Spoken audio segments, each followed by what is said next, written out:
যেটা শিখতে যাচ্ছি সেটি হলো আন্ডারগ্রাউন্ড কেবলের কনস্ট্রাকশন, অর্থাৎ আন্ডারগ্রাউন্ড কেবলের যে কনস্ট্রাকশন নিয়ে গঠিত হয় সাধারণত সেই আন্ডারগ্রাউন্ড কেবলের কনস্ট্রাকশন সম্পর্কে জানতে চলেছি। তো আন্ডারগ্রাউন্ড কেবল আমরা পড়ার সময় হয়তো বিভিন্ন লেয়ার সম্পর্কে জানতে গেলে আমাদের অসুবিধা হয়, তার জন্য আমরা একটা ছোট মতো একটা ট্রিক শিখে নিই। সেই ট্রিকের মাধ্যমে প্রথমে তারগুলো খুব সুন্দরভাবে জানতে পারবো। সেটি হলো সিম্বাস, CIMBAS।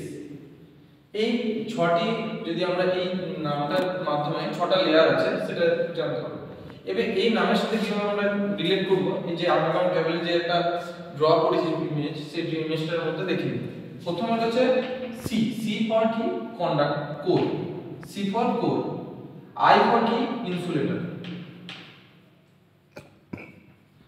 এম ফর কি মেটালিক শীট, তারপর কি আছে CIM, তারপর হবে বি ফর বেডিং, তারপর আছে A ফর আর্মোরিং, নেক্সট আছে S ফর শার্পিং। এই ছটি লেয়ার আমাদের একটা আন্ডারগ্রাউন্ড কেবলের মধ্যে থাকে। তাহলে কি কি লেয়ার আমরা জানি? Core, insulator, metallic sheet, bedding, harmonic এবং শার্পিং। এই লেয়ারগুলো আমাদের দরকার কি আছে, কি প্রয়োজন এই একটা আন্ডারগ্রাউন্ড কেবলের ক্ষেত্রে সেগুলো জেনে নিই।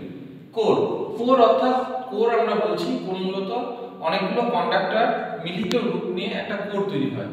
এই কোরের মধ্যে এই অনেকগুলো কন্ডাক্টরকে নেওয়া হয় কারণ ভোল্টেজ এবং তার লোডের অর্থাৎ অ্যাম্পিয়ারের উপর ডিপেন্ড করে আমাদের কোরের মধ্যে অনেকগুলো কন্ডাক্টরকে নেওয়া হয়, যাতে ভোল্টেজে ডিপেন্ড করে আমাদের কোরগুলো মধ্যে কন্ডাক্টরগুলোকে রাখা হয় এবং যত লোডে বাড়বে লোডের ক্ষেত্রে, না হলে একটা যদি কন্ডাক্টর ব্যবহার করতাম তাহলে কিন্তু সেই লোডের উপর ডিপেন্ড করে লোড আমাদের সেইভাবে কাজ করতে পারতো না, তাই আমরা কোরের ব্যবহার করি। নেক্সট রয়েছে ইনসুলেটর। ইনসুলেটর মূলত আমাদের রয়েছে paper insulator, impregnated paper insulator, cambric insulator. তো এই ইনসুলেটর পেপারের মাধ্যমে বা রাবার ইনসুলেটর মাধ্যমে এই যে কোরগুলোকে বিভক্ত করা হয়, প্রত্যেকটা কোর থেকে প্রত্যেকটা যে এখানে যেমন তিনটে ফেজের আমরা 3 কোর কেবল রেখেছি, সেই 3 কোরের তিনটে ফেজকে আলাদা করার জন্য আমাদের এই ইনসুলেটরের মাধ্যমে এইগুলোকে বিভক্ত করা হয় কোরগুলোকে।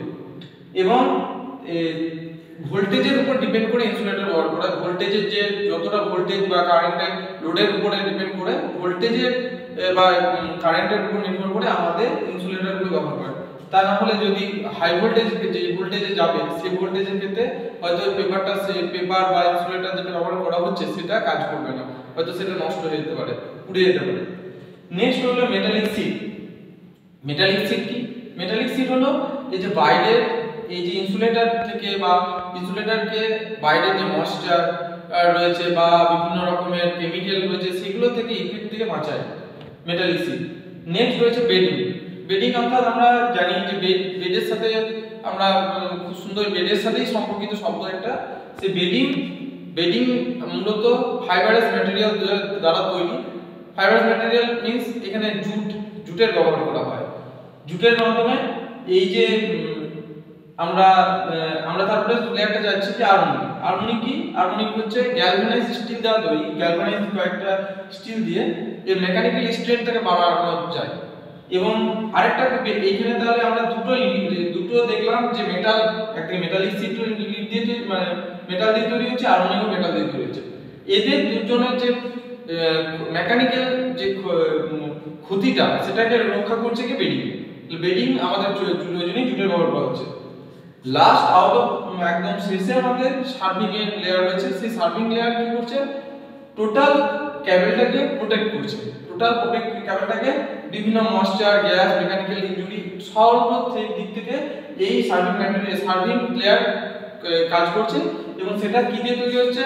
রাবার দিয়ে তৈরি হচ্ছে, বিভিন্ন ধরনের ফাইবারাস ম্যাটেরিয়াল দিয়ে তৈরি হচ্ছে, মিনারেল লাভা সহ এই সংমিশ্রণে তৈরি হচ্ছে আমাদের এই শার্পিং লেয়ারটা। এইভাবে আমরা একটা আন্ডারগ্রাউন্ড কেবল কিভাবে কাজ করছে বা আন্ডারগ্রাউন্ড কেবলের প্রত্যেকটা লেয়ার কি কাজ করছে বা আন্ডারগ্রাউন্ড কেবলের যে লেয়ারগুলো কি দিয়ে তৈরি সেগুলো জানতে পারবো।